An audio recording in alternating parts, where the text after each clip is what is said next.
Hello, beloved ones. I am Dr. CeeJay Adams, Dr. Goddess on Love and Life. And today I'm here for a real vulnerable reason. If you read the title of this video, you kind of know where I'm coming from. It's not an attention grabber for the sake of catching your attention. It's a statement of truth. Today, I am suicidal. This is not a suicide note, however. This is a note of victory and vulnerability. Earlier today, I read a friend of mine has started a multiple day vulnerability page on Facebook. And I started thinking, what's vulnerable? What's vulnerability? Vulnerability is an ability to truly state authentically where you are in the moment. One of my favorite wisdom texts, A Course of Love, says that life is created through feeling. And I know that for many of us, feeling has been suppressed in order to fit into the world around us. That's not going to happen today through me, because it's suppressing those feelings that has me feeling suicidal today. So you might say, CeeJay, you're just being melodramatic. You're not really suicidal, you're just having a bad day. I have 20 plus years experience in the counseling field. I know how to do a suicide assessment. Let's walk through it so that you know how to do a suicide assessment in the future. And I'll show you where my signs and symptoms exist. And then we'll talk about why I'm still here today. So one of the signs to look for is, have there been any changes in the person's personality or behaviors? Significant changes. I would have to check a big yes on that. Those of you that know me know that I am almost always positive and vibrant and so full of energy. And yet, these days, I have to work to get there. My kids have seen me cry more than probably decades. People who are new in my life, who don't know that I prefer to live life drama-free and am generally there, may not know it. They may not even actually see that my behavior is negative because it's still more positive than the norm. So yes, there have been changes, even if they are subtle, in my behavior. Has the person been talking about death, suicide, dying, escape? Yeah, actually I have. I went back and started thinking about my journals, things I've written in my journals, and things I've even written in Facebook and in other places, where I've talked about the freedom of suicide. That suicide, in my opinion, is not a bad thing. It just means that the soul that's in that body is ready to move on. I know there are belief systems that say that suicide sends you to hell, to purgatory. There are belief systems that say if you commit suicide, you have to come back again and do this life over again. I don't believe that. I believe that our soul is on a journey, and when the soul's done, the soul's done. And the soul's going to leave this planet one way or the other. It's going to leave through chronic illness. It's going to leave through an auto accident. It's going to leave through stillbirth. It's going to leave. The soul is going to leave when the soul is going to leave. Suicide is just one of those ways. And though we've judged it as being a wrong way, it is a way. And so, been a lot of conversation about death, dying, suicide. Some of that brought on by Robin Williams' suicide, almost a year ago. And some of it brought on by recent friends of the family who've committed suicide. Those are risk factors. So another risk factor to look for is, have there been deaths or suicides in the life of the individual? Yeah, absolutely. I have had friends recently tell me of suicide attempts and successes in their lives. I have lost my father very recently. I have had people that I absolutely admire, such as Robin Williams, take their life. All those deaths make death seem that much closer and that much, quote-unquote, easier. So have there been deaths? Yes.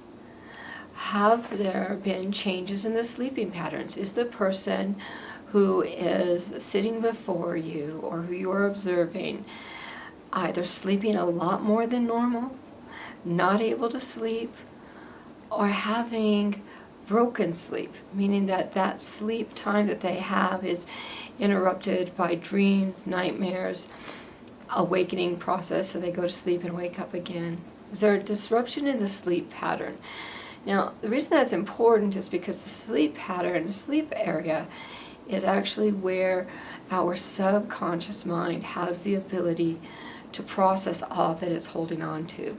So if I don't get sufficient sleep, or if I don't sleep well in that lower level of consciousness so that my mind can process what's going on, then I carry this whole weight of stuff that's unresolved in my unconscious mind. Yes, my sleeping patterns have been incredibly disrupted.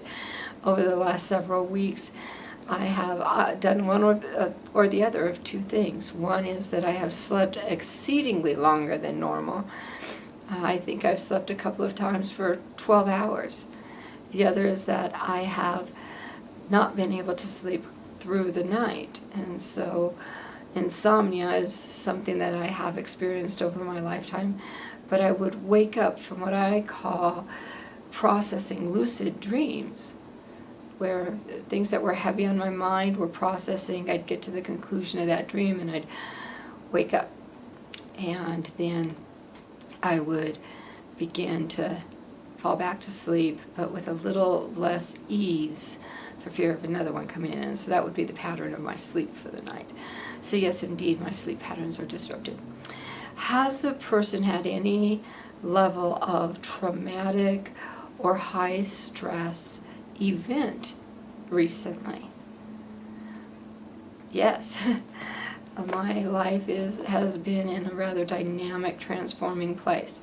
Back in March, I left my job, and when I did that with the intent to go into full-time ministry and to support my family through ministry.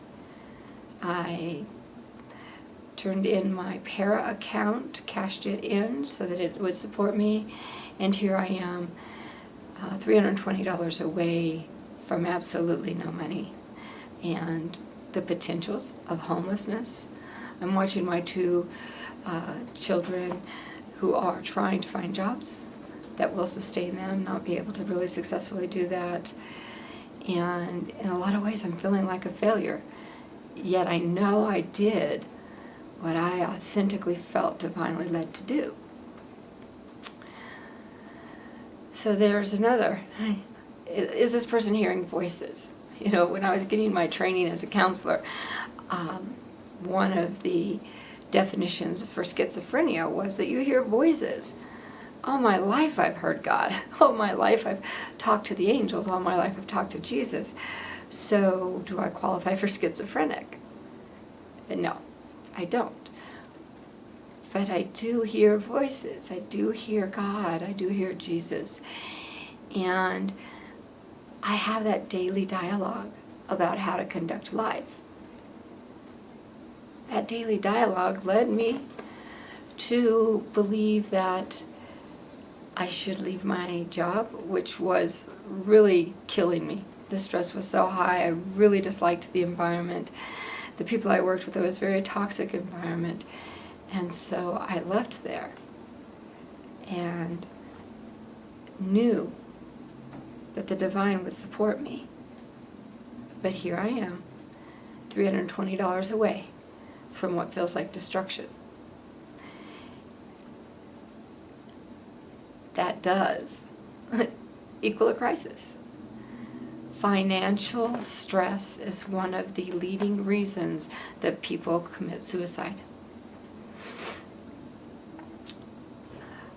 So yes, has there been trauma or any form of a crisis? Yeah, there is. There's a whole life change crisis going on.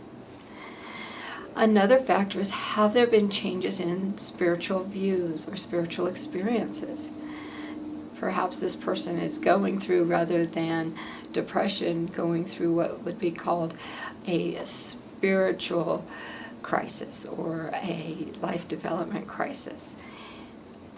Yes, I am ever evolving in that area, but right now in my life, I am having this huge transition where I'm questioning everything. And in that questioning, I'm even questioning the value of even bothering to continue this journey.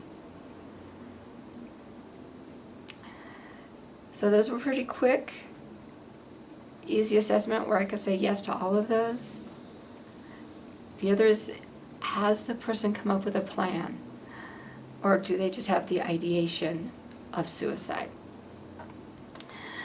Ideation would mean that I woke up in the morning and said, I wish I was dead. Or in some conversation with a friend, I'd say, oh, life would be better if I wasn't here. Or I just wish I could give up on life. Those are ideations of suicide. Suicide plan is, have you thought about the means of suicide? How you would actually do it? And the answer is yes. I know exactly what I would do. I'm thankful I do not keep firearms. I don't keep dangerous things in my home. I don't keep drugs in my home. Two common ways people kill themselves. But I have a car. So this morning, I had to stay in bed until I could make the commitment to myself that I wouldn't use that car as a weapon against myself. My daughter needed a ride somewhere, and I couldn't take her for that ride until I knew that I would not put her at risk and that I would not put me at risk after I dropped her off.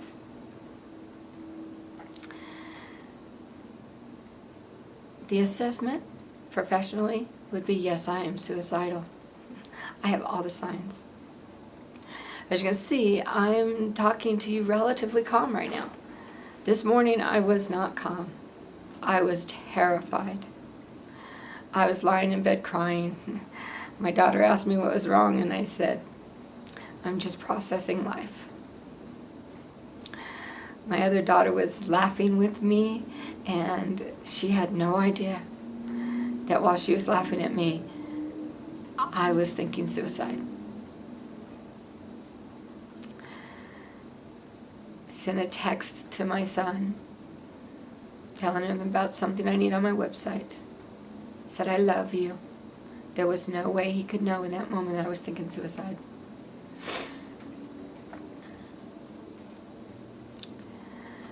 My boyfriend called, and I tried to have a normal conversation with him, and I couldn't. Tears were coming. He said, are you okay, honey? And I said, no, I'm not. And yet I couldn't talk to him. I didn't want to talk to him. So in love, he allowed me my space. He didn't know that in that moment when he had called, I was thinking about how I would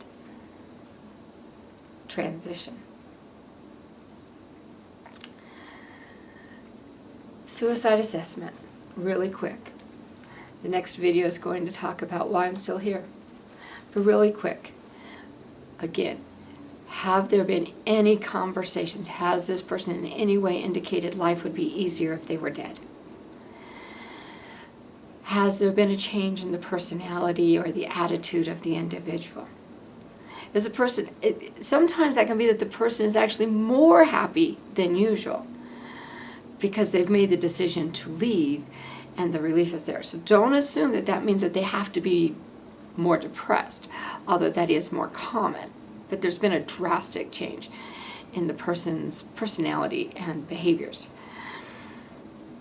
Has the person made any kind of a plan? Well, you would probably not know that unless you sense that they might be suicidal and ask them. But certainly if you hear someone saying, I wish I were dead, it'd be a good thing to ask them if they have any plans to follow through on that statement. Have there been any crises, any significant traumas in that person's life recently? And recently could be within the last year or two. It doesn't necessarily have to be right now. Matter of fact, suicide rates go up on the anniversaries of trauma. So if I lost a loved one, for example, we know that Robin Williams died in August of 2014. So it wouldn't be surprising to find that someone was dealing with the grief of his death in August of 2015 and committed suicide. So anniversaries are big there. What's going on in the person's life around transitions? Are there transitions where that person may feel unsupported? If that's the case, that's a huge risk factor. Whatever the transition is, financial, emotional, mental, social, physical. If I'm going through an illness, for example, chronic illness is a huge indicator for people who may be willing to transition through suicide.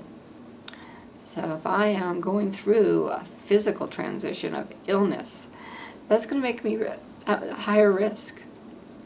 In fact, in these last few weeks, I have not felt well. Not feeling well reduces the psychological ability to process life and does make our psychological responses to life more dramatic. So I am going to be here tomorrow. I know it. Next video I'll talk about why I've been considering suicide and why I became suicidal. And then we'll talk about the reasons that I'm still here. I love you. This is not a suicide note. This is a holy hell, let me be vulnerable. Because my friend called for vulnerability. The divine called for vulnerability. I need help. But I need help financially. I need help psychologically. You know, Course of Love says that we cannot be alone, ever. That we cannot survive alone. And that often we're angry with God because that's exactly what we want, is to be alone. And in a lot of ways, suicide is a way of saying, I'm going to solve my problems alone. Because it's easier for me to solve it alone than to reach out for your help. If you're interested in supporting my family and I in this journey, there is a donation button on my website, CeeJayAdams.com, CeeJayAdams.com, where you can donate. I would really prefer people to donate anonymously, simply because I have a guiltometer that says, oh, I wasn't calling for a guilt gift from my friends, but anyone who does donate and provide, I appreciate it. I am a full-time minister, and I'm here, and I intend to stay. But in this moment, I am vulnerable, and I am fragile, and I am scared. Thank you for letting me be truly honest with you. show you what the face of suicide can look like. I'm not pushing any buttons. No one calls 72-hour check on me. But know